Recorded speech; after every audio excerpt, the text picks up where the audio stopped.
Olá, o Interesse Público começa hoje de um jeito diferente, com algumas perguntas para a gente pensar junto. O que é papel de mulher e o que é papel de homem na sociedade? Existem mesmo tarefas diferentes, profissões exclusivamente femininas ou masculinas? É sobre isso que eu vim conversar com essa turma aqui hoje. Existe ou não existe diferença? Não!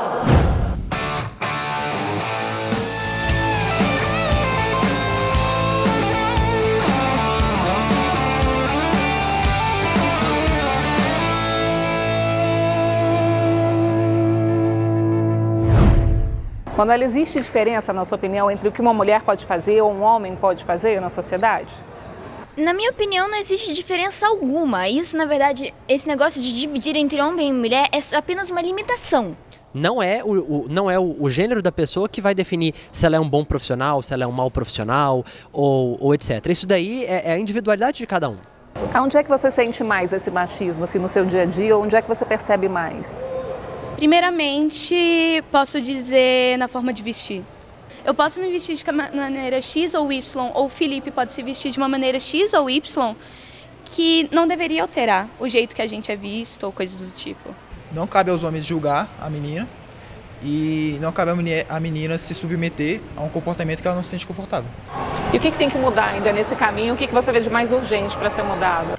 Tanto a disparidade de salário quanto de oportunidades e do próprio ambiente de trabalho, que muitas vezes é desfavorável para a mulher. E é importante que não só as crianças, agora a gente, até adultos, a gente tem que se conscientizar e realmente desconstruir esse machismo que está entranhado na nossa sociedade. A gente pode perceber uma evolução, né? É normal que a gente vai evoluir, a gente está numa sociedade mais consciente. Nossa escola é uma escola bastante consciente, a gente está no meio dessa discussão o tempo todo. Falando um pouquinho então sobre violência contra a mulher. Existe um ditado, eu não sei se vocês conhecem, se é da época de vocês, que é: em briga de marido e mulher não se mete a colher. Vocês já ouviram, conhecem esse ditado? O que vocês acham disso? Se mete a colher, sim. Se tiver acontecendo alguma coisa, se tiver sido violento, você entra no meio, liga para a polícia. Você já passou da época de ficar sentado esperando alguma coisa acontecer. Quando você presencia algo e não faz nada, você é cúmplice. A nossa geração já é muito mais consciente em relação a isso do que a geração do meu pai. E não só em relação a isso, em relação a muitas coisas, tipo, comunidade LGBT, contra a homofobia, a transfobia. Qual é a mensagem que você deixa para as mulheres no Dia das Mulheres? Que o mundo vai ser perfeito quando o feminismo não precisar mais existir. Por quê? Porque vamos ser todos iguais, finalmente. Obrigada.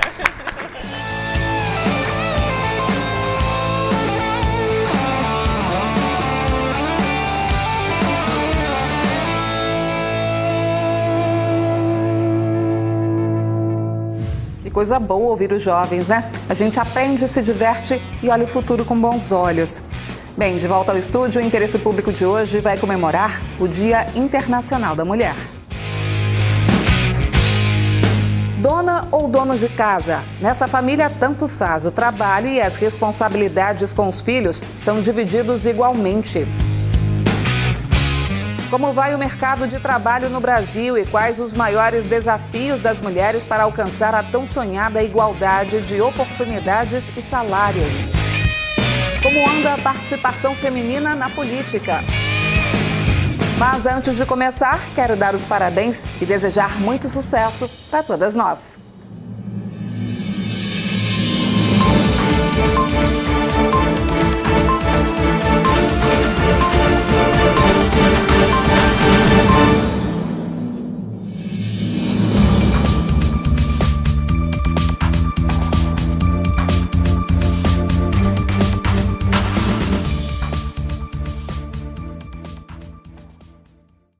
O tempo transforma, faz evoluir. Com essas mudanças, as mulheres vêm conquistando cada vez mais espaços e importância. Hoje já não são tão raros os homens que entendem que tarefa doméstica, por exemplo, é responsabilidade do casal e não só da mulher. Esse é o caso do João.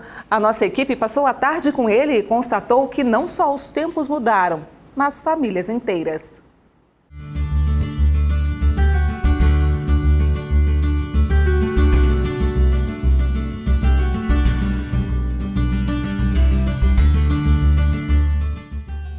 gente está aqui na casa do João.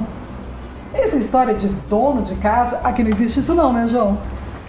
Não, eu acho que tanto eu quanto minha esposa somos donos de casa, né, os dois, assim, não tem uma, o pai ou a mãe é mais dono de casa do que o outro, não, a gente divide bem as tarefas aqui, os dois cuidamos da casa. João me contou que ele cozinha melhor que a esposa dele, não é isso? Eu tenho um pouco mais de jeito, assim, talvez agilidade mais do que ela cozinha também, mas como eu tenho essa maior familiaridade, eu diria, eu tomo a frente normalmente dessa parte da alimentação das meninas é comigo, né? E aí, João, vai ser o quê, hein, aqui na cozinha? Vou fazer uma sopinha para as meninas aí pro final de semana, cortar umas verdurinhas aqui. Essa eu quero ver. Vamos lá. Vamos lá.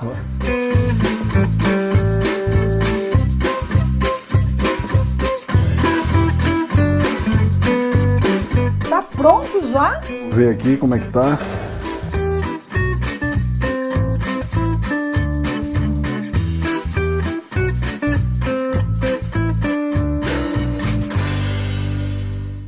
João, casado há quanto tempo? Casado há 6 anos. Junto há 6 anos. E os seus amigos, como é que você vê esse relacionamento? É igual ao seu? Então, acho que tem de tudo. Tem muita gente ainda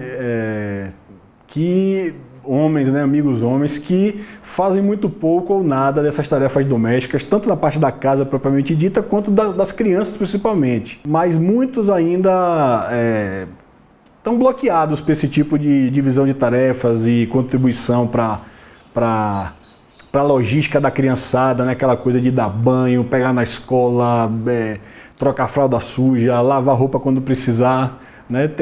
Eu acho que tem uns que ainda não conseguem fazer de uma forma natural, vamos chamar assim. João, foi aí 1 ano desempregado. Você se envolveu mais com as atividades de casa? Naturalmente sim, principalmente na questão das meninas, né? Me dediquei mais a elas, essa coisa de buscá-las e levá-las na creche ficou exclusivamente comigo. Com certeza eu me dediquei mais, tanto para casa, né? Fazer mercado, enfim, várias coisas da casa e das meninas. E trocou fralda também, né? Troquei fralda. Fralda desde o iniciozinho, que as meninas nasceram, eu já trocava fralda sem nenhum constrangimento, vamos chamar assim, né? João contou que na família dele sempre foi assim. Os homens dividem as tarefas domésticas com as mulheres. Foi uma coisa que teve exemplo na família. Tanto meu pai quanto meu avô materno eram pais bem presentes, se fala muito isso na família. Vendo meu pai sendo uma pessoa assim, eu posso ter pegado aí um pouco da dinâmica dele, vamos chamar assim.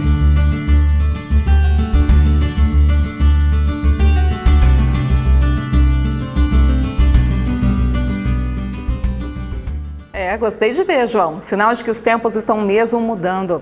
Assunto da conversa da repórter Janaína Toscan com a doutora Cristina Werner, psicóloga e terapeuta de casal e de família. Doutora Cristina, há uma mudança, de fato, na mentalidade das novas gerações sobre a igualdade de gênero? Nós ainda não atingimos a equidade de gênero. Equidade quer dizer direitos e oportunidades iguais para os gêneros. Então, para você ter uma igualdade real entre os gêneros, nós temos que ter, primeiro, oportunidades iguais.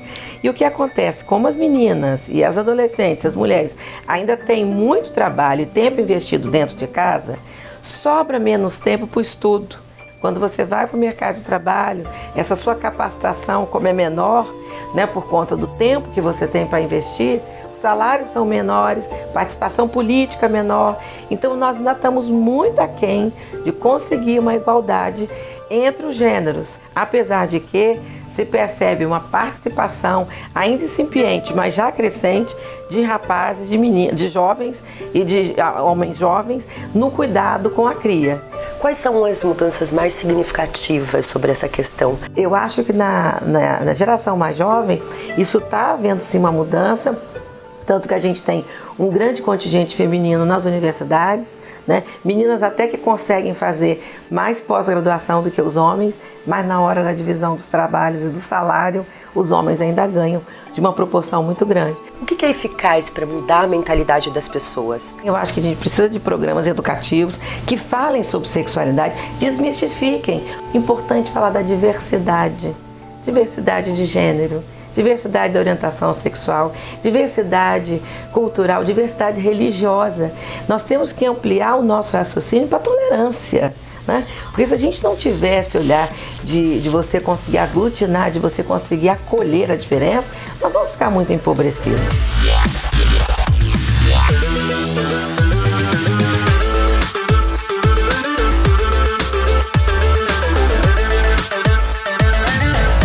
Como vai a vida profissional das mulheres?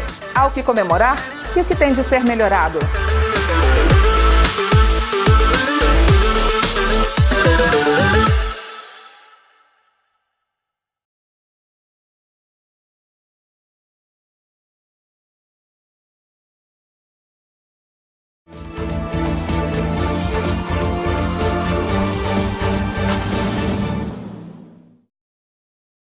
A criação do Dia Internacional da Mulher tem várias motivações e origens. Passeatas, reivindicações por melhores condições de trabalho e até mesmo um incêndio em uma fábrica em Nova York, que matou 100 mulheres em 1911. E passado tanto tempo, a luta continua, porque ainda há muitas barreiras entre homens e mulheres no mercado de trabalho. A reportagem é da Érica Rezende. Edi nasceu em uma família em que as mulheres não podiam trabalhar. Eu achava que era uma coisa um pouco da geração dele mesmo, o homem tem que ser provedor, né? Que homem é aquele que deixa a mulher participar das contas da casa, não tem capacidade. São valores. Acho que essa coisa da mulher do lar, né? Que antes você preenchia em formulário, qual é a profissão? Do lar. E eu acho que ela não gostava dessa posição. Edi decidiu ter um futuro diferente da mãe. Virou publicitária, fez parte de várias organizações até conseguir ter a própria agência. Ela conta que o apoio do pai, que na época chegou a proibir sua mãe de trabalhar, foi importante. Época, né? O discurso dele era: filha, se você tiver uma profissão e ganhar o seu dinheiro, não há homem que vai te dar o que você pode se dar. Isso muito nova, com 9, 10 anos, eu escutava isso na mesa do almoço. Um estudo do IBGE mostra que nos últimos 6 anos, quase 2 milhões de mulheres entraram no mercado de trabalho. Hoje, elas já são cerca de 40 milhões. E se levarmos em conta a população de 25 anos ou mais com ensino superior, as mulheres estão na frente, com 23,5%, e os homens representam 20,7%. Apesar dos avanços e das conquistas, as mulheres ainda enfrentam muitos desafios para se manter no mercado.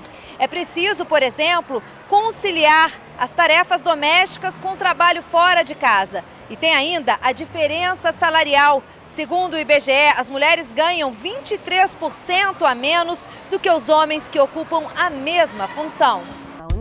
Esta procuradora, que é autora de 2 livros sobre a mulher e o mercado de trabalho, explica que o preconceito e a violência são resultado do modelo de sociedade que vivemos. A mulher ela encontra maior dificuldade decorrência da divisão sexual do trabalho, dos papéis sociais que são atribuídos a ela e também da prática de violência que ela sofre no ambiente de trabalho. Isso faz com que a carreira da mulher seja mais interrompida e ela muitas vezes se submeta a salários menores. Ainda segundo o IBGE, as mulheres que trabalham dedicam 73% mais horas do que os homens aos afazeres domésticos.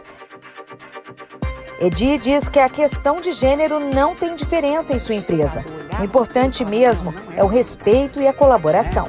E também acho que para você ser bem-sucedido no trabalho, você não tem que abrir mão do casamento, da maternidade. Dá para ser tudo.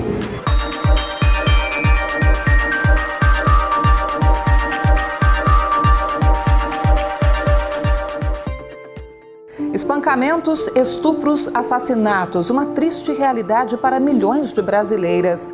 O que ainda falta e o que avançou para mudar essa estatística? O Interesse Público traz hoje o depoimento de uma mulher que é símbolo dessa luta, Maria da Penha Fernandes, que dá nome à lei criada para combater esses crimes. Olá, eu sou Maria da Penha e gostaria de dizer que a principal finalidade da lei que leva o meu nome não é a de punir os homens, mas sim proteger a mulher e punir o homem agressor. E o que é o homem agressor? É aquela pessoa que não sabe tratar sua mulher com dignidade e respeito. Quero dizer também que para a Lei Maria da Penha ser devidamente implementada, é necessário que sejam criadas as políticas públicas que fazem com que ela saia do papel. Infelizmente, já com quase 13 anos de existência, essas políticas públicas, com raras exceções, só estão presentes nas grandes cidades, que geralmente são as capitais. Quero dizer que toda mulher tem o direito de viver uma vida sem violência. Quando a violência acaba, a vida recomeça. Denuncie, liga o 180.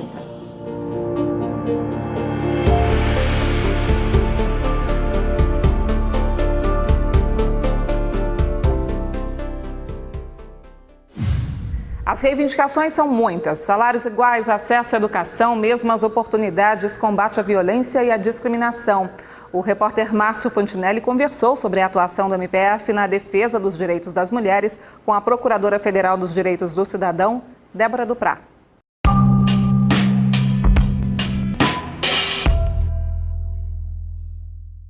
Olá, Eliane. Olá para você que acompanha o Interesse Público. Doutora, obrigado pela presença. Como a gente viu na matéria, doutora, hoje em dia tem uma realidade um pouquinho diferente do homem mais em casa e a mulher atuando mais na questão financeira. Mas isso ainda causa estranheza. Por que a senhora acha que isso acontece? Bom, exatamente porque ainda é excepcional, né? Nós não temos ainda no âmbito das relações domésticas relações negociadas entre o papel do homem e da mulher. Então, nós continuamos herdeiros de uma concepção que a mulher deve estar incumbida do cuidado da família, deve estar vocacionada a essa relação mesmo de cuidado, de afeto, e o homem empregado, exercendo funções públicas como o único ser dotado de razão e de capacidade. Doutor, então no conceito da senhora está faltando investir um pouco mais na educação para a gente ter um pouco mais de igualdade entre homens e mulheres. Um pouco mais, não, eu diria que bastante. Nós somos herdeiros, como eu disse, ainda de uma concepção ocidental que parte de uma noção patriarcal. Ela é acumulada por uma noção também que forma a sociedade brasileira de violência, né, os episódios da conquista, depois da escravidão. Isso gera um acúmulo muito forte de uma concepção, como eu disse, de papéis entre homens e mulheres, e que outras medidas não têm se mostrado eficazes para combater tanto o patriarcado como a violência a ele associada. O próprio direito penal, que tem sido rigoroso em penas, em várias formas de avanço sobre os corpos femininos, ele ainda não deu conta de reverter esse quadro. Por isso eu acredito, sim, que a educação é um campo bastante importante nas mudanças sociais. Doutora, a senhora falou da questão da violência. Apesar de ter muita informação hoje em dia, a gente vive uma era de informação, mas homens continuam praticando o feminicídio, continuam praticando o abuso sexual, a violência. Só para ter uma ideia, a primeira vez que o direito entra no campo da violência doméstica é com a Constituição de 1988. Mesmo assim, os juízes se negavam a aplicar medidas punitivas a homens agressores. A resistência, ela tinha em conta também uma concepção enraizada de que o que acontece no ambiente doméstico é um problema da família e não do direito. Nós temos esse quadro de violência doméstico tão enraizado entre nós que, mesmo com impulsos legislativos, nós não conseguimos avançar. Como é que o Ministério Público Federal tem atuado nessas questões do direito das mulheres de uma forma geral? Bom, o Ministério Público Federal, a violência doméstica, na parte criminal, ela é uma atribuição do Ministério Público Estadual. O Ministério Público Federal, ele trabalha mais numa perspectiva estruturante. Doutora Débora, muito obrigado pela presença, por ter vindo participar com a gente. Muito obrigada. Em Goiás, o MPF pediu à Enel, concessionária responsável pela distribuição de energia elétrica no estado, esclarecimentos sobre o reajuste da tarifa. Consumidores reclamam de aumento abusivo, em média 18%, autorizado pela Agência Nacional de Energia Elétrica, apesar das deficiências na prestação do serviço, que sofre interrupções constantes. A ANEEL tem 20 dias para justificar o aumento da tarifa. Em Sergipe, a luta do MPF é contra a pesca irregular no estado. Apesar de proibido, o arrasto ainda é usado na pesca do camarão. O uso das redes é o principal responsável pela morte das tartarugas, por lesões no corpo e asfixia. O MPF pediu na Justiça multa de R$100 mil para quem descumprir a regra. A Procuradora-Geral da República, Raquel Dodge, recebeu o embaixador de Angola no Brasil, Nelson Manuel Cosme, para tratar da cooperação entre os dois países na capacitação de procuradores. Dodge lembrou ainda que os representantes de Angola podem enviar propostas e sugestões para a primeira reunião do Instituto Global do Ministério Público para o Meio Ambiente, que será realizada em junho e que reúne 16 países na proteção dos recursos naturais.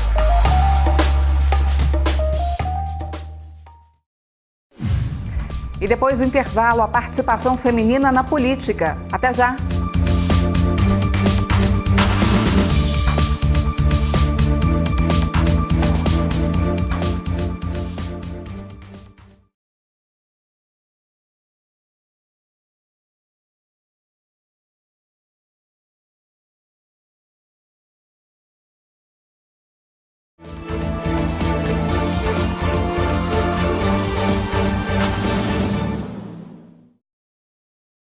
24 de fevereiro de 1932, data em que as mulheres passaram a ter o direito de votar. De lá para cá, muita coisa evoluiu, principalmente o papel delas na política.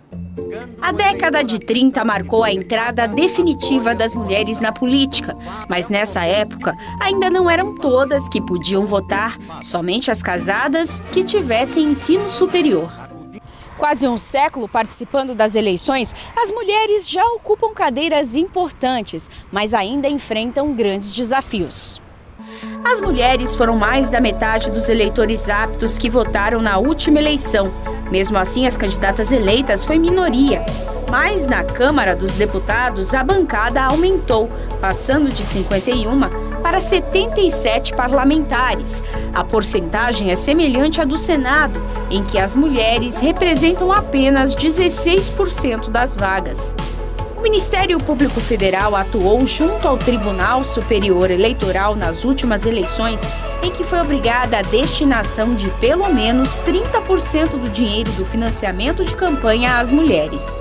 A reserva de vagas de candidaturas fez com que tivéssemos a maior oferta de mulheres na política. Mas isso por si só não aumenta a quantidade de mulheres na política. A quantidade de mulheres na política é quando eu tenho mais mulheres se filiando a partidos, mais mulheres ocupando cargos de direção nos partidos.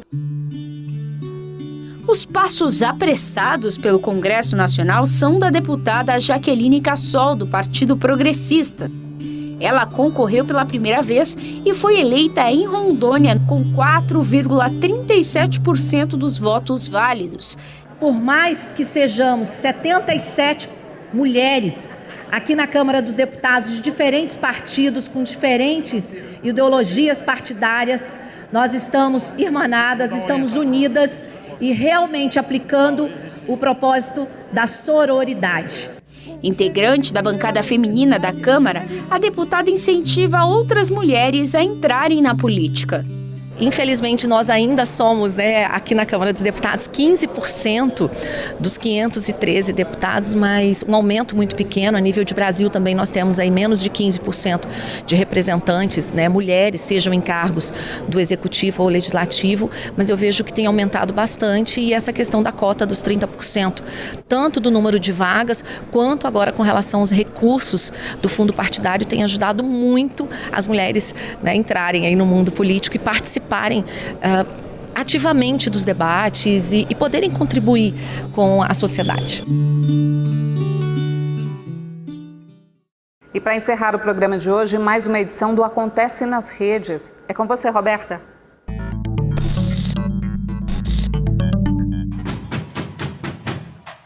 Cair na folia, curtir a diversão. Ir do samba ao frevo, do axé ao sertanejo. Tudo isso tá mais que liberado no carnaval. Cortejar, paquerar, azarar, chavecar, flertar. Eita, que o que não falta é sinônimo. Deu match? Combinou? Aí tá valendo. E o amor está no ar. Mas o que não pode faltar em hipótese alguma é o respeito. Já diz o ditado, quando um não quer, dois não brigam. A hashtag Não é Não bombou nesse carnaval e foi uma das mais comentadas nas redes.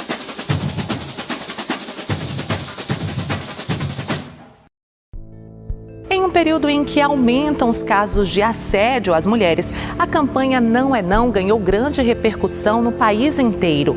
A ideia surgiu em 2017, mas ganhou força mesmo no carnaval do ano passado, no Rio de Janeiro. E agora, em 2019, se espalhou pelo Brasil. Tudo começou com um grupo de amigas que, cansadas de serem violentamente assediadas nesse período, decidiram marcar o corpo com tatuagens temporárias, com a frase Não é Não, para reforçar o respeito às mulheres. Agora, vamos combinar que não importa qual é a data comemorativa, não é não o ano inteiro.